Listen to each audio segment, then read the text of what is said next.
All right, everybody, we've got the extraordinary Esther Butler. Joanna Esther, she calls herself Joe Esther Butler. She's the daughter of Elder Butler. She's his baby girl. I don't know if she's a baby. I don't know about all that. But remember, born in this church, she is a graduate of Fordham University, hanging out with a whole lot of people out there at Fordham University. It's on MSNBC, so watch out. Anything she says that you know sounds like it's a liberal, she's been hanging out with them people up there at Fordham University when she graduated up there in political science. But anyway, Esther, how are you? I'm good, and you? Well, I don't know. I'm afraid to say. Usually when I tell people, anyway. So listen, Esther. There's a lot going on now, right? And it's like the people, this program that Trump has put together with respect to people getting money. I wanted to be able to talk to you about it because I figured you would know something about, what do you think about this program? This stimulus check that has gone out. And then do you have any advice for people who maybe don't have a bank account? Because I hear a lot of people not getting their checks because they're unbanked. What do you got to say? What do you think about that? Well, essentially, the Trump stimulus program started off as a broad, fair idea of people trying to show people have access to funds because a lot of not only essential workers, but teachers and things like that are out of work. So you want to make sure that the economy is still moving along. People can get food if they need it and things like that. The issue with the stimulus package is that it doesn't necessarily make the money accessible to people who, like you said, do not have a bank account. And even those who do have a bank account, because it's happening in such succession, there have been a lot of glitches in the system, which I think is personally because Tribulation Trump has the way he thinks is very much like a rich man or a man of privilege with money. Right. So his idea is to throw money at the situation, but not really empathize with the situation because he's a sociopath and they don't know how to do that. Right. So I would say that if you do not have a bank account, I know a lot of older people, don't have direct deposit and things like that. Your check is coming in the mail. I think that is trying to go out to the bank and trying to put together a checking account now is an unnecessary risk for older people to put them at, and even younger people now. Right. So I say just wait on that mail kind of thing, even though the checks were again delayed. I've heard some people told me in the church they've already got a check. They've already got a stimulus check to have direct deposit, and people who pay taxes, what was it, 2018, 2019 taxes, one of those deals, right? Yeah. But if you don't have a direct deposit, you're saying the check is in the mail. You know what that sounds like? Yeah. The check is in the mail. You know what? Okay. But so. Yes, I know. How long do you think it's going to be before that check comes? Before people, because people need the money now, right? Yes, I know. So the first checks were supposed to roll out on the 15th of April, which was last week. But again, they got held up because Trump wanted his signature on them. So let's at least add another week and a half in between then to get the checks in the mail. Is that the epitome of narcissism or what? Yeah. He can't sign the check because he's not treasurer. That's Mnuchin's job, Mnuchin's job, right? So, but he had to get his name on there somehow or another. Is that what you just told me? That his name, and that's why checks are being held up. Yep, absolutely. Well, let me ask you something. Going back to do you think that all businesses, are being treated fairly about this? Do you think every small business is going to really get an opportunity to get a crack at some of this money? Because I don't know if they you need $1 trillion. What are you hearing? Are you hearing everybody's being treated equal, or if you are nobody, got a small business, small name, you may not get nothing? What are you hearing on that issue? Well, there's, again, two sides to every story. Republicans are touting the fact that small businesses will be given some piece of the money that is going to be rolled out.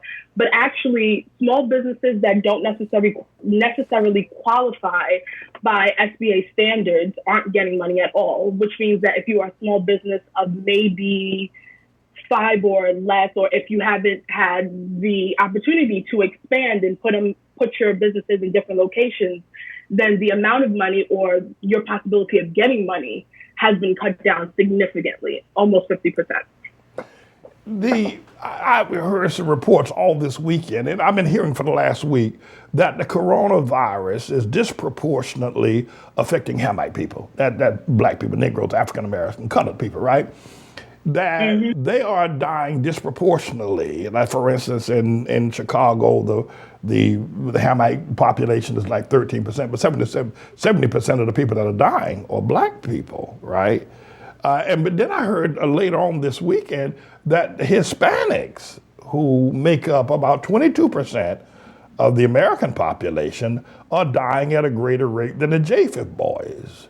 So, I mean, how do you read that? Is that a matter of social engineering? Is it just a matter of poor diets? Is it a matter of, that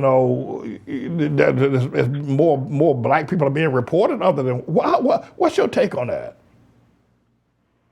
Well, this is a very loaded question, but I absolutely believe that this is social engineering, but not social engineering that happened just at the time of the onset of COVID-19. I think that this is something this is the consequence of the way the government and the way the country has been ran for years.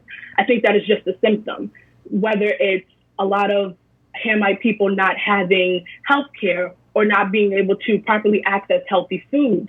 These are things that, the Hamite people on a day-to-day basis thoroughly deal with. And then on the Hispanic side specifically, you have to think about, if one Hispanic goes to the hospital and they're not a legal resident, I mean, the ICE detention has kind of, to an extent, suspended, raids and things of that nature. But if they are in a hospital and somebody reports them as an illegal resident, then ICE can come and get them. So they're thinking about, if I have COVID, I can't stay with my family, but I also can't go to a hospital because none of these places are safe for me.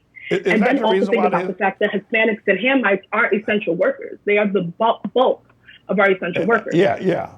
And they're on the front line, doing all the front line work, working in grocery stores, working in McDonald's. So they're in contact with a lot of folk. So they're going to have a larger exposure than someone who works on a high-polluting law firm or something like that, or works at a prestigious university where the schools have been shut down and everybody's doing online. I can jiggy with that. But my next question, and I agree with you, I think the fact that Hamite people generally have poor diets, the soul food diet. And then there's a large portion of the Hamite people who don't exist in families, who don't sit down as a family to eat. So they eat from small shops, restaurants, and they eat bad, poor food. And so they're more susceptible because their bodies are resistant to diseases. But the thing I've been looking at, and you can pray about this, you don't have to respond to, but I think it's something that you might want to consider looking at.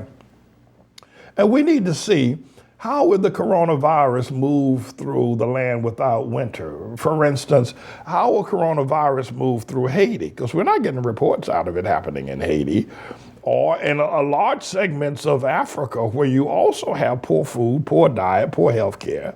I think the average, age of an African somewhere between 50 to 60 years of age, and then they die. Where in America, it's like 84 years of age. So, I mean, it's something that I think maybe you want to think about for just because, I don't trust a lot of things that are going on in government, and I don't trust what the media is saying as well.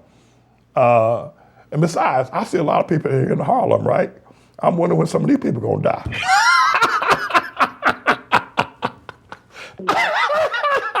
Anyway. But I have another question for you. I got a few moments. I have one more question about what is your opinion about how the media, you're a media person, is covering this? I don't know if you saw the clip I did with Fox News a few moments ago. Yeah. And what your mentor and teacher on I haven't seen her on MSNBC recently, but what's your take on how the media is covering this whole event? Well, I do think that, a lot of the hard hitters are trying to work hard for wall to wall coverage. That is, I think CNN has been working really, really hard to make sure that the coverage is fair, that in addition to telling us all the falsehoods and things of that nature that Trump is spewing, trying to make sure that we know that his administration in general is working closely with House Democrats to kind of pass all of these bills and things like that. I do think that the coverage of Trump, to an extent, I think it has been too fair, because I think, for one, me personally, I think that CNN and MSNBC, Fox News is a part of him, but I think that a lot of these reputable news sources shouldn't carry the briefings to the point where he's talking. Really? I think that hearing from people like Dr. Fauci and Dr. Birx, even though they're actually, for the most part, parroting what he would say, I don't think that it is pertinent to hear from him, because he says the same things. He talks about the ratings. He talks about things that aren't necessarily important to people who are on the front lines and people who are dying of coronavirus, or people who are battling the virus in general. I don't think that that's fair to viewers to have to sit there and continuously hear the same loop of lies. I understand why they do it, but I think that is one of my only criticisms of CNN and MSNBC at this time, is that they carry these really, really grossly. I 100% stomp down boom shakalaka if you agree. I've been wondering why did someone else won't say this. Why you put this man on television every evening, and for 2 hours he stands up there like a big duck and he just rattles off, this campaign type speeches that really don't have anything to do, quite frankly, with the issues. I agree with you. And I heard you say you understand why CNN does it. Can I venture to say that CNN does it because it brings eyeballs to CNN? It gives them viewers. Exactly. That's what I think. Even though they don't like him, they're using him to get eyeballs, to get larger ratings, right?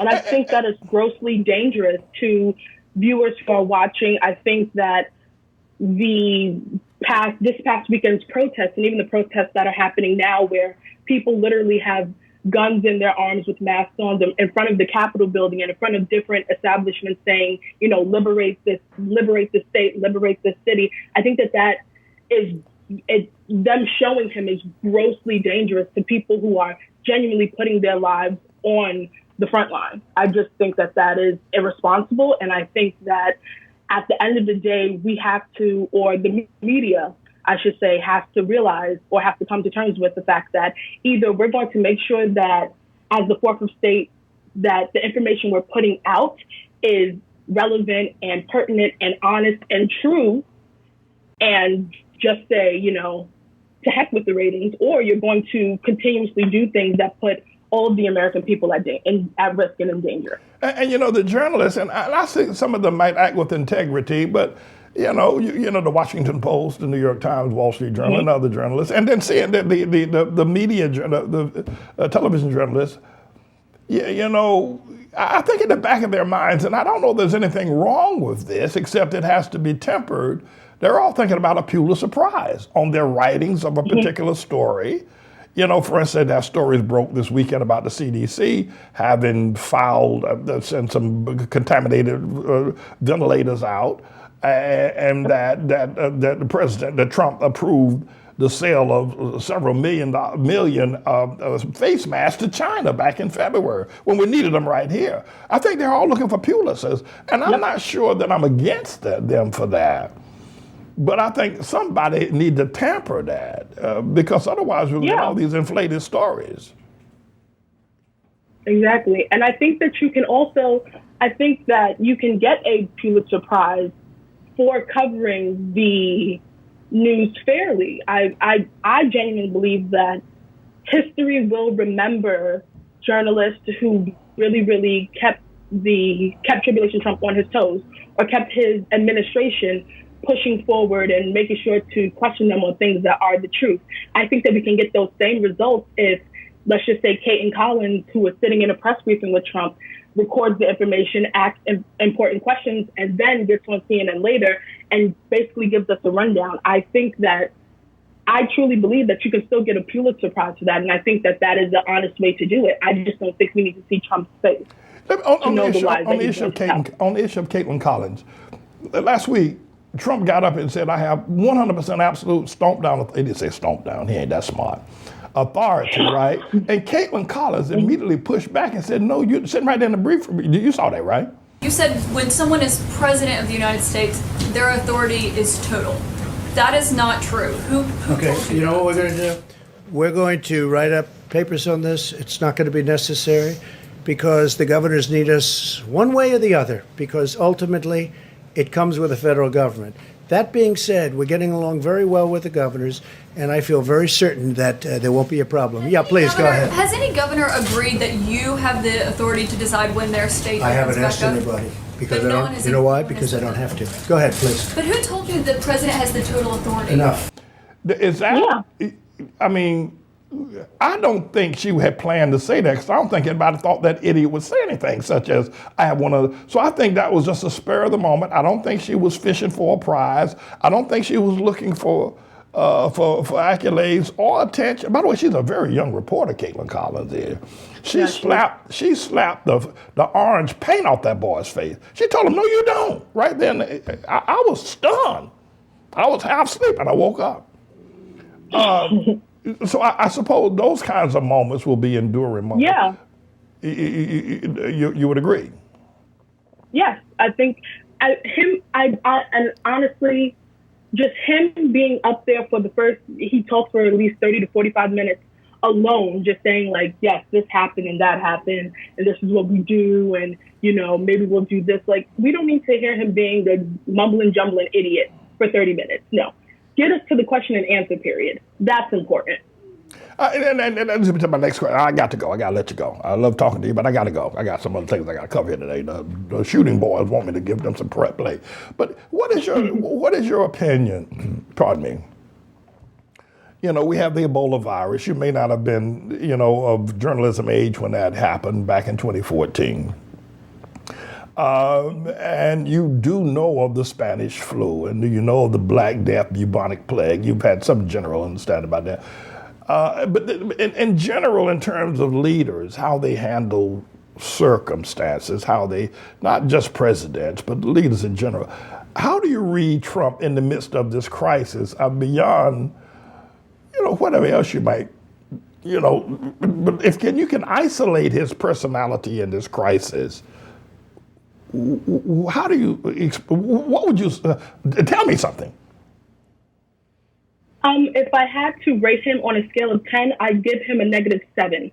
Good God. Because Trump genuinely, because of his personality and because he believes he knows everything, and he thinks that he's very, very smart, and the people he's surrounded himself with, not counting Dr. Fauci and Dr. Birx, I think that he surrounded himself with a whole bunch of yes men who won't really tell him, like, hey, no, listen to the scientists and listen to the doctors, because they actually know what they're doing.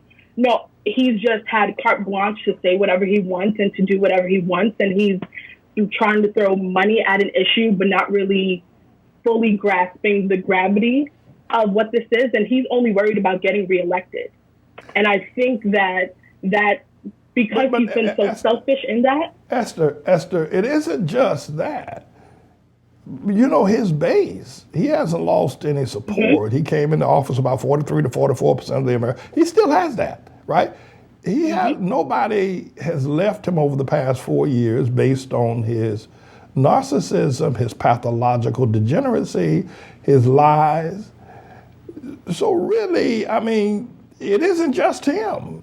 You know, I was talking about Dr. Oz and Dr. Phil, you know, saying, so what if we have another 45,000 people dying? You know, don't get bent out of shape. Just keep trucking. So it is. We've got a serious problem going on in this nation. Yeah. that I will say, and you don't have to say, but I will say is of tribulation statue, because I don't think we've ever seen anything like this before. You know, people jump off the bandwagon when they see how you acting crazy. We haven't. Not at all. At any rate, Esther, listen, great talking to you today. Got to have you on more often. We really enjoyed our conversation with you. Everybody, Esther, she's an aspiring journalist and lawyer, and great member of the ATLAH Missionary Church, and her mother and father, great leaders in our church as well. Thank you, Esther. Adios. Peace out. You. Bye. This is a bit of a news blog we do, looking at spiritual wickedness in high places for the most part, making some observations about it and giving people a biblical foundation to the way of interpreting, rather than have Sean Hannity or Laura Ingraham or Janine Pirro or Anderson Cooper or Rachel Maddow or Don Lemon, Rush Limbaugh interpret what's going on in the world. You come to me and I'll tell you based on what the Word of God says. They'll just give you their worldly, sinful view. But the Manning Report will tell you what God has said, whether to say yea or nay, whether to go or to stay.